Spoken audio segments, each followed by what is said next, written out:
Welcome to Rock the Chromebook. We're here today to have professional development on how to use technology in the classroom in a student-driven way that is also subject-centered and student interest driven, standards aligned from research to creation. The idea is that you want to learn how to use the Chromebooks, apps, websites, since we are having a bring your own device policy test going on, and you probably just want to use it because you have it and it motivates students. But we definitely want to take it beyond motivation, although that is one of the biggest underlying principles of infusing our instruction with technology. So you see here that we are on a wall. This looks like a website. It's obviously a website because we are on a browser. I am using Chrome here today. If you look in the corner here, Chrome. I'm on my Mac computer, but you can pull all of this up in your Chrome browser in your teacher laptop, which is a Windows 8 based application as well. So let's get started. Today you are going to be the student. That's the idea. I'm going to give you this tutorial to watch at home.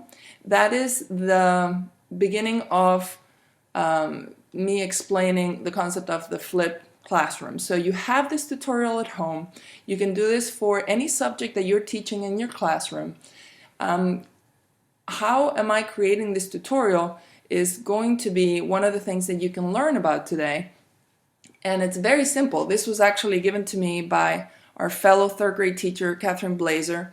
I've used this type of software before, but this application is so easy to use and is Chrome based that I thought was the perfect instrument to share with you today. It's right here. If you want to learn more about how to record these tutorials where you're just looking at your computer screen while talking and showing things while moving your mouse, it's called Screencastify Record Instructions app.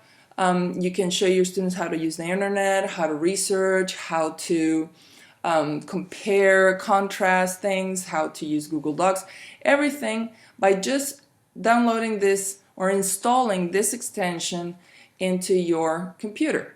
How do you do that? You can follow this link and it will show you where to go. This is a great troubleshooting opportunity. You see how I clicked on that link and it's not showing anything up? So what do I do now? You don't stop, you try things. So you look at your corners, you see what your options are. You don't want to close, which is this X, but this sounds possible, source. Maybe that will take me to the source. And ta-da, it opens a tab and it takes me to the link that was originally posted on my wall. This is the extension that we were talking about. It's called Screencastify Screen Video Recorder. Here it says rated because I've already installed it in my Chrome browser, but if you don't have it installed, it would show add it or install it or something like that. So I'm going to go back to my wall. I'm going to close this window that didn't work and I'm back on my wall. Now, why a wall? Because it's a lot more fun showing content to students, you are my student today, than, in this kind of visually exciting, interactive, 3D, and open-ended format than it is to show a plain document. When I created all this content yesterday, I simply went into my Google Drive, here I am, and I went into my technology folder, I opened a Google document, and I wrote down ideas that I had for PD. So here are some links to all the same resources and tools that are published on this wall. The difference is that if you give this document to a student, it looks pretty boring. And I'm sure it would look boring to you as well. But if you put it in this format, now it's interesting, it's attractive, and it has more depth and possibilities. Also, it's collaborative. Students can come here and simply add. I've given all of you rights to edit this. So you could, for instance, double click here on the wall, and that pulls up a little post. You can put your name. Let's say here that, Miss McGowan wants to enter a comment, she can write her name, write a comment here, she can add a link, paste it, add it. If she doesn't want to put a link, she can upload a picture. I can click there and it will show me how to browse for images. Let's see what I have on my desktop. I can enter anything. For instance, here I have an ad for the Gazette for bridges. So I could enter that here, it loads it. But maybe I'm looking for images of the Revolutionary War or very famous biography, and I can add a picture. If I don't want to add a picture, I can take a picture. This is my camera. Check that out. You'll see this little message and you can click allow. And if you have a webcam, which all Chromebooks do, you can take a picture. Let's see if it'll work on Mac. I've never tried this before, but it didn't work in Mac, but it probably will work on a Chromebook. Either way, you can just enter any comments. Let's say Ms. McGowan would say, well, that was a waste of time. Just kidding. And now you see, everybody can see what her comments in regards to this application that we just explored, Screencastify, was. Now, if I wanted to, let's say I want to move my,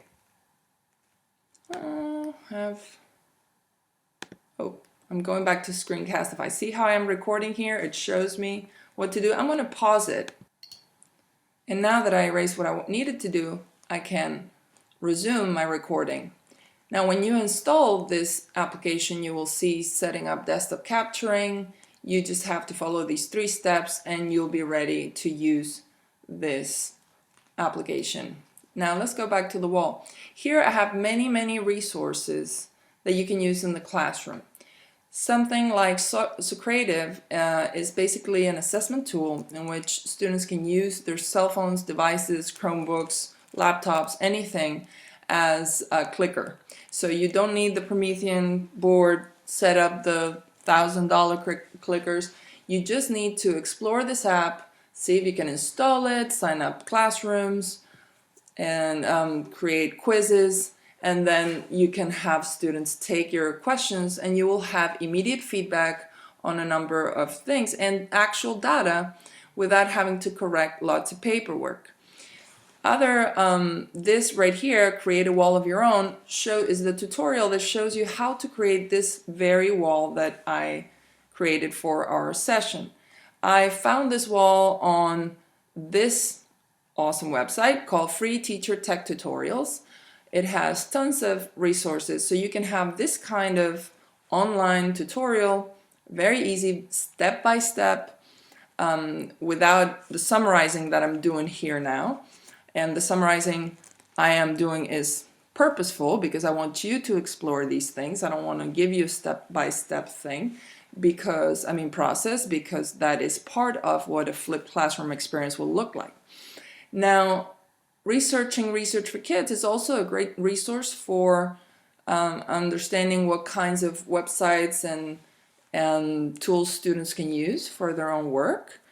Pixton Comic Maker is a much simpler app that you can also download on the Chrome store. Now, some of you are wondering at this point, what on earth is the Chrome store? The Chrome Web Store is this place where I downloaded that app. We had a tech training a long time ago where I showed you that when you download Chrome as a browser, as opposed to Internet Explorer or Firefox, you have the Chromebook Web Store available for apps. If you see here, education is an entire category of apps that you can explore for entertainment, games, all kinds of sources here, and you can actually filter the types of apps that you want. If you're teaching biology, you could show students that they can study from this type of app. If you want to get to know the app, best way to start, at least the way I do it, is either play this video to get a sense of it and go straight to reviews, because here you're going to see right away what users' experience is. This one is highly rated. It has a lot of 5 stars, good feedback, and then you can decide if you want to add it or not. Here, it'll show you what the free or the cost of the app is. Right here it says free to add, and if you don't want to add it but you're like, oh wait a minute, I don't teach biology but Miss Chukta does, you can click on this link, which is the universal ClickUp for sharing, and you can send an email to that person saying, hey, I found this app for you, I think you would love it. Okay, so that's the basics of the Chrome web store. Let's go back to the wall. Let's keep talking about some of these applications. Common Core Apps Database, that's also a Chrome store application that is free, and it aligns, basically you can look for apps by standard, by Common Core standard. Some people in the review section said that some standards are not very populated. That was the biggest criticism I found on reviews, but those that are populated might come in very handy for you. Another Chrome-based Chrome Store app is Sokigom Common Core Math Games 2 to 6 grades. So this is a free trial. It's a rather expensive app when you buy it. I think it's like $240, but it comes with this class manager for free where you can give fake cash to kids for participating. You have the whole classroom at a glance experience, and it's highly motivational, and again it's Common Core aligned, so once again you don't have to compromise on your standards education and on the basics just because you're using technology. There should never be a misconception that using technology somehow distracts students from achieving their state required goals. A very different resource would be right here, SlideShare, very famous also. SlideShare is a website where people share all kinds of slideshows. So Valentine's slideshows, obviously, that's when I created this this presentation, and there are tons of commercial ones because this is the homepage, but you have a lot of educational content. You can enter history, you can enter astronomy, you can whatever you want, and just search by subject, and you will find tons of free resources for your classroom. Now, because we don't have a lot of time, I'm going to close this and go back to our wall. What other kind of fun little tools can you find? How about Let's Talk? Let's Talk is, again, also online-based or web-based app. There's a link right here. So if y'all want to go here as a test, you can just click on this. And if you're one of your students, that's the beauty of having this process. You can just here, instead of writing Let's Talk, you can go to this and edit it and enter, classroom discussions. So when students click here, you ask them to go to this website and leave a comment. So instead of doing the whole Edmodo thing, you can have a private, closed environment for chatting where students can have an online discussion. So my 2 cents go here. You can give students guidelines for how to comment on the chat room, what the expectations are. All of that work has to be done in advance and very thoroughly so that you don't have the distracted students or that you don't have disruptive students in the chat room, obviously. And there should be consequences for anybody not following your rules. So I'm back on my wall, I close the window, and I'm finally going to show you what I think is one of the most interesting things you can search as well. Is there are these little apps and fun little things like the clickers and the chat rooms and the blogs and the free tutorials, but you also have an enormous range of research that is much more in depth for teachers, for educators, for anybody. Coursera.org is very famous. It's an online university that offers basically any kind of course imaginable from very, very, very prestigious universities.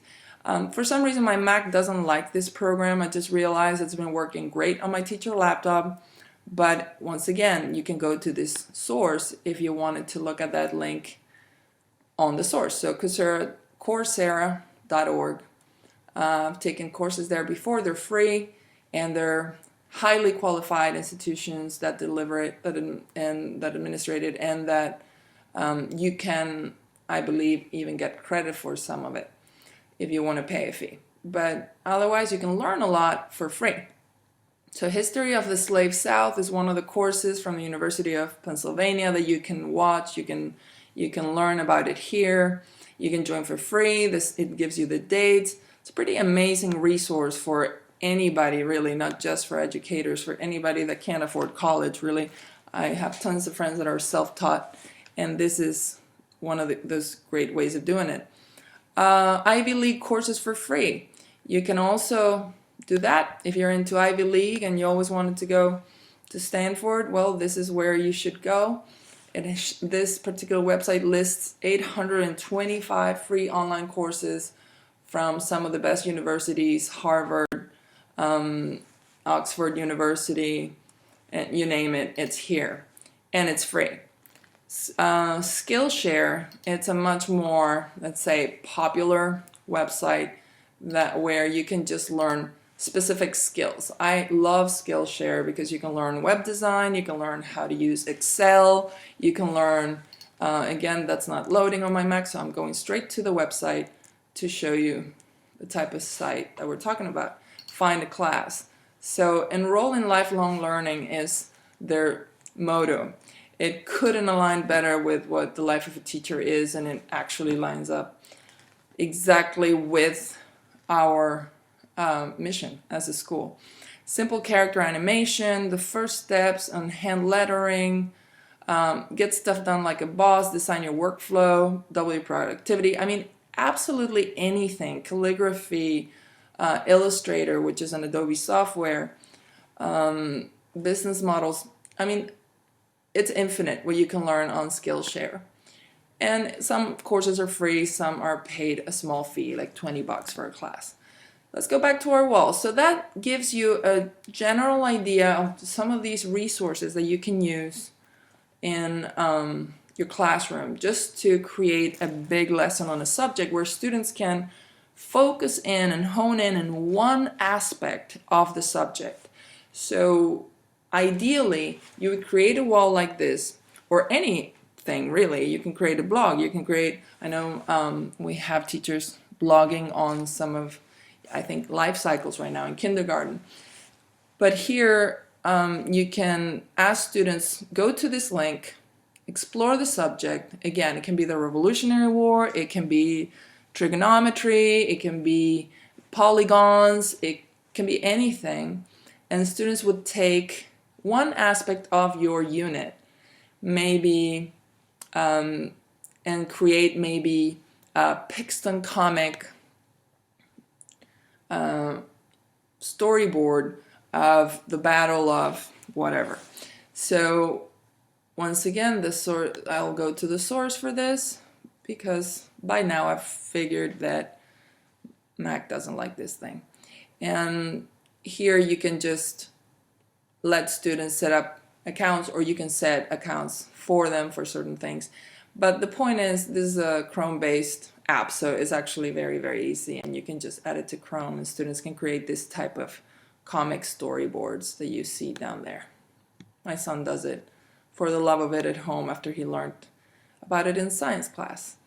So by now you should have a very general idea of what I'm trying to show you, that is possible when you start thinking about the big topic. Here are the outcomes or the goals. You can clarify those very clearly here. You can just list, for instance, your goals in a new post. You can say goals for this unit, and say, and list things like, the silly, the student will be able to,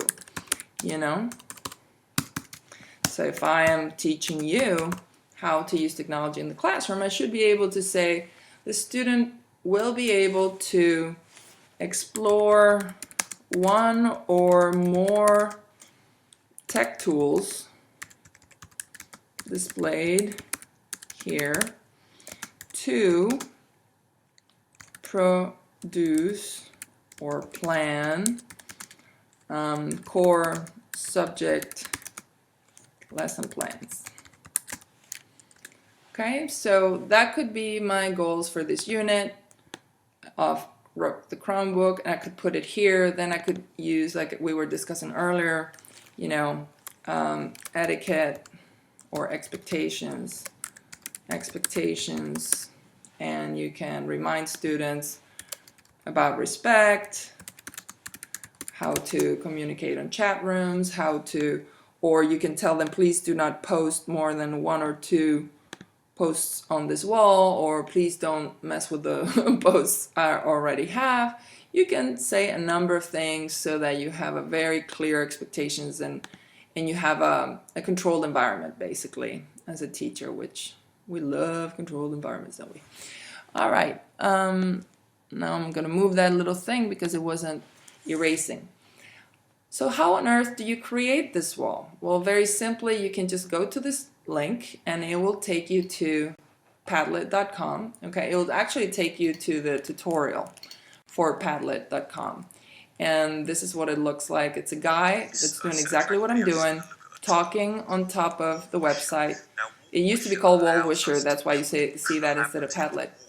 And he's going to give you instructions on what to do, step by step, so that you can create this wall.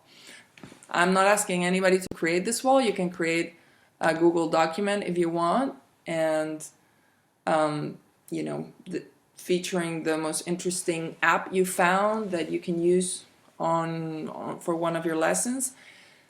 But there is a goal which is what we're going to practice during our professional development session at school, the on-site part of this flipped classroom environment we've created, and that is that you explore one of these sites. You can look at this document. If that's easier for you, you can use this.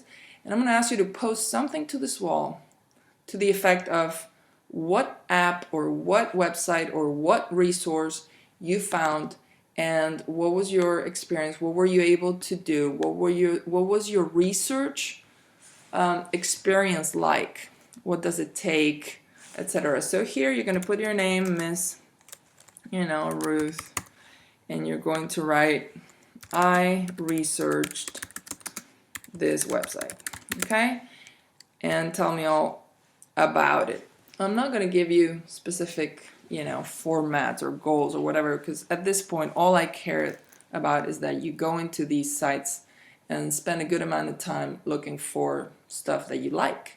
Now, this can take you anywhere. You might find stuff that is way more interesting than what I posted here, way more useful for you. But this is the entry point.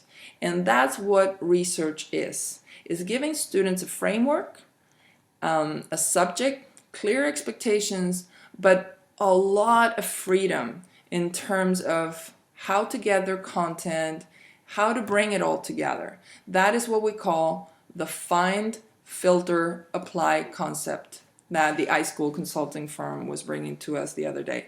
So that is a very important thing that you consider. Find, filter, apply.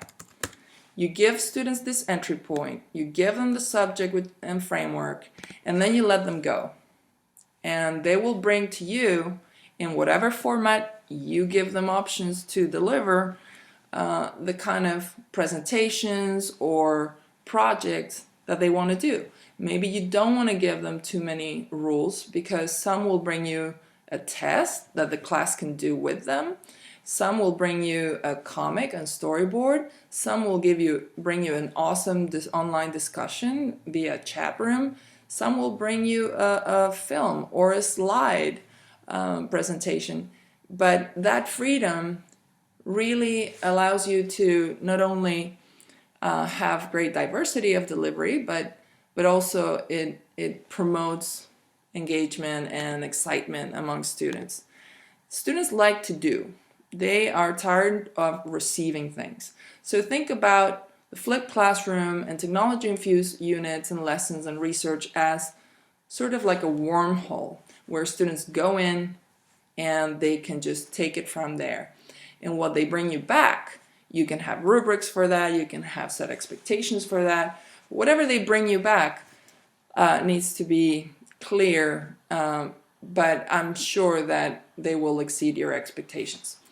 So another option, if you are here in this document, I just wanted to show you the chat room that we always talk about, or I always mention on Google Docs. If you're inside a Google Doc, here's your share button. I've shared this document with everybody. When you click the share, you can see all the people that are there and their rights. I've given all teachers right to edit, and I'm done. So what I want you to do is say, let's pretend this was your favorite app. You can highlight it and you can click on comments on the upper right. You see I'm online, it shows who's here. And there I'll click add a comment and say, sweet link. Okay? That's obviously not academic language enough, and it's not exhaustive, and it's not, but it's showing you how it operates. And here, when you have more than one person, is going to show you an option to reply to this comment, so that we can all in the room start having discussions about what we thought about this document. This is one of the best collaborative writing tools we have available in the school, also on Chromebooks. In order to do this, you need to have students logged in with their individual logins so that you can see their names, you can track their comments, you can see a history of comments once they're all there. You can track any changes that people have done to the document, so you can see who has contributed to the document, who hasn't, if you've given a group work, and overall it's just a fantastic tool. So I'm going to cut it there because that's enough of me talking, and is enough information for you for several days of research. We will meet in person for applying whatever you found and filtered at school. Thank you for listening, and rock the Chromebook. And now, of course, I click on my extension on the upper right. I stop recording.